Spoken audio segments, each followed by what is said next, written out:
O Guarani perdeu do Linense e está eliminado da Copa Federação Paulista. Mas o jogo foi além do gramado e acabou na delegacia.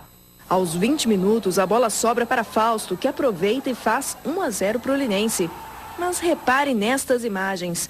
Enquanto os jogadores comemoram, um objeto é jogado da torcida no técnico do Guarani, Michael Robin. Mas ele só cai no chão segundos depois. A comissão do time reage e exige uma atitude do árbitro.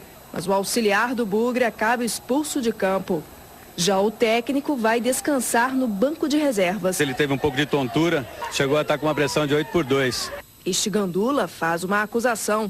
Não jogaram nada não, viu? Foi simulação e eu estava perto do carrinho aqui, ele vinha subindo certinho ali a escada, aí o pessoal falou, cai, vamos prejudicar o Linense tem que jogar fora, não aqui no campo. O jogo recomeça depois de 5 minutos de confusão. O Elefante sai de campo com a vaga garantida. O técnico do Bugre sai carregado na maca. Depois, deixa na delegacia de Lins um boletim de ocorrência da agressão. A polícia agora, a partir da confecção desse boletim de ocorrência, vai se fazer uma investigação policial através do inquérito policial para verificar a veracidade desses fatos, para poder colher, então, provas com relação à autoria e à materialidade desse delito.